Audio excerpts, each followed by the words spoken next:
Hello everyone, today I would like to teach on the second order circuit. We are now on part 3. Okay, in the part 3 we will look into the step response for series and parallel RLC circuit.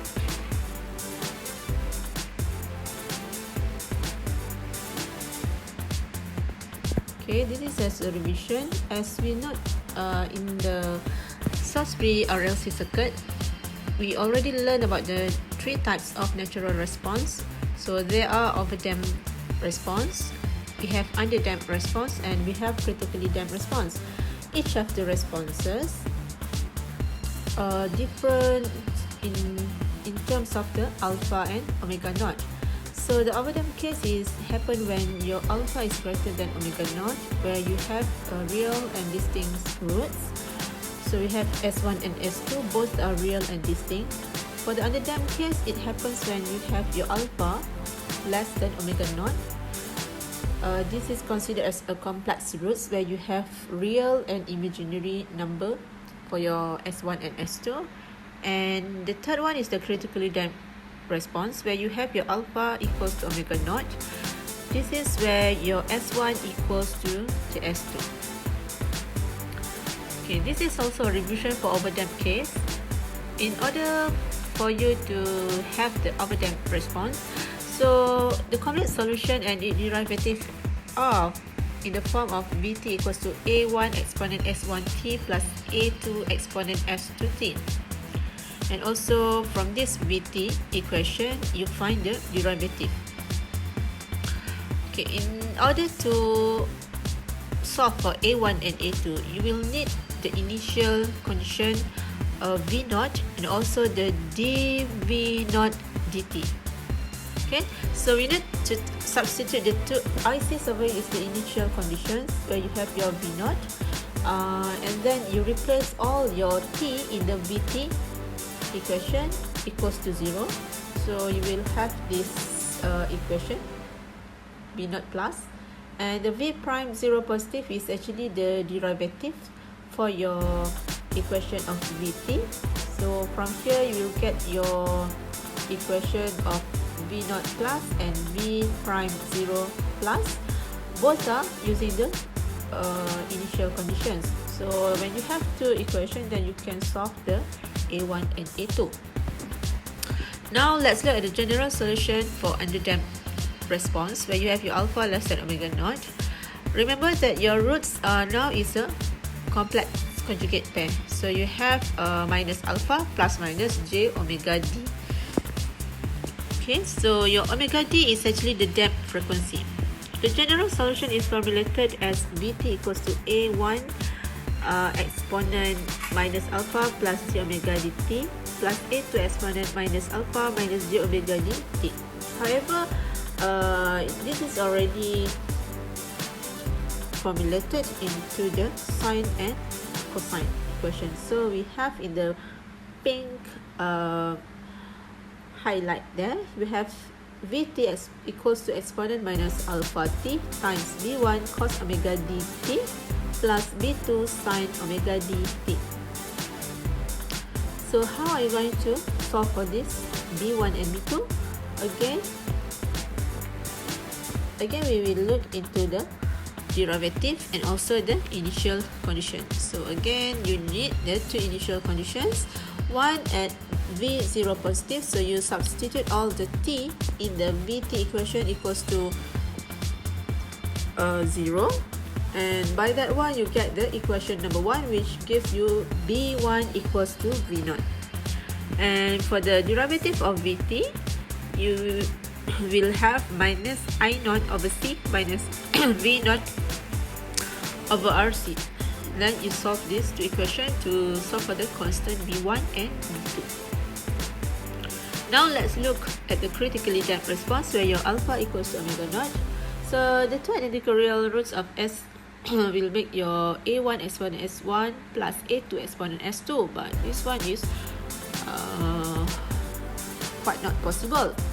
So the general solution is reformulated as Vt equals to exponent minus alpha t times your d1t plus d2.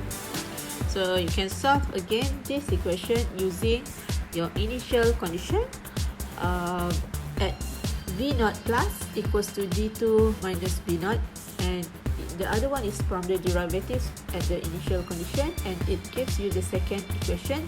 So by solving these two equations, you get your D1 and D2. Now let's look into the 3.4, where you will learn into detail the step response for series RLC circuit. Okay, we name it.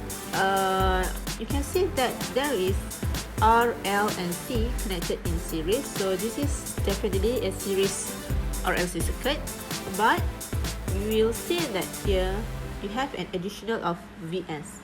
So by looking at the switch over there, as t equals to 0, your switch now being closed, meaning that before that your switch is open. As your t equals to 0, the switch closed. Now your Vs is connected to the RLC circuit.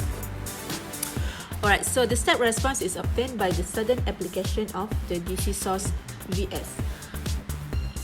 The second order of expression now becomes your d2v dt2 plus r over l dv dt plus your v over lc, which gives you Vs divided by lc. Right?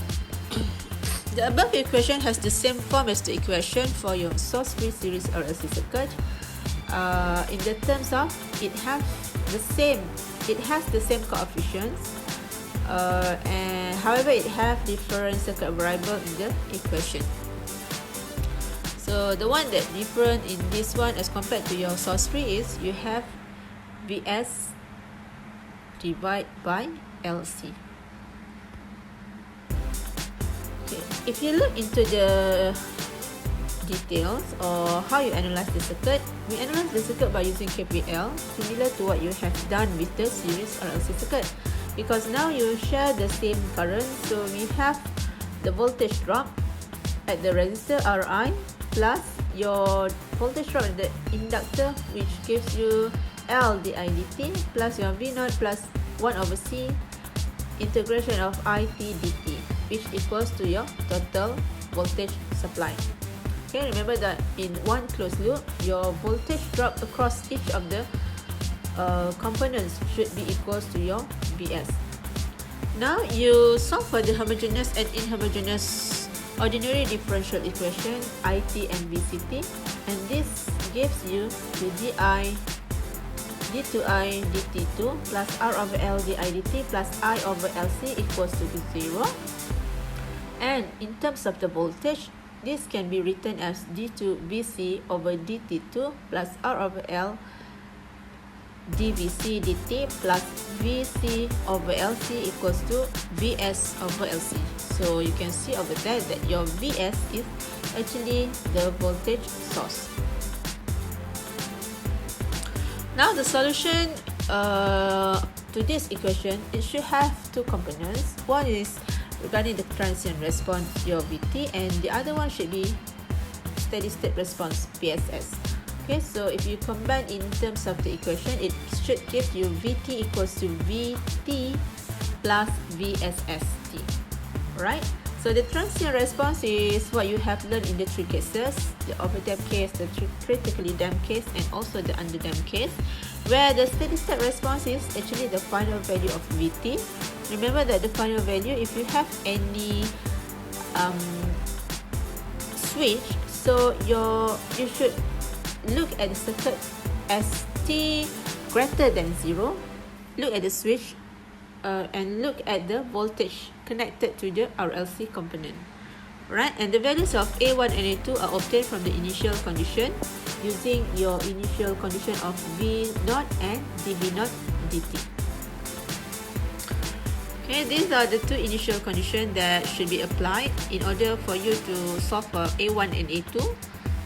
The same concept is applied, even though this is a step response, but you can use the concept of the source-free series RLC circuit. Okay, this is the general solution. Now we substitute your IT equals to A exponent ST into the ODE. We got a different characteristic equation of S. And this one should give you S squared plus R over LS plus 1 over LC equals to 0. And the form of S1, S2 determines the form of general solution. So remember that these are the three general solution of overdamped, critically damped, and underdamped case. And since this is a series RLC circuit, your alpha is also using R over 2L, while your omega naught is equals to 1 over cert LC. If you have your parallel RLC, then only your alpha becomes 1 over 2 RC. The solution is the sum of final voltage and the natural response. So it should give you your VF is the final value and VC nature is the natural response. Now you just combine both. So look at the VF. If you have any voltage source in the circuit, so you just plug in the value into this general solution for the step response of your circuit.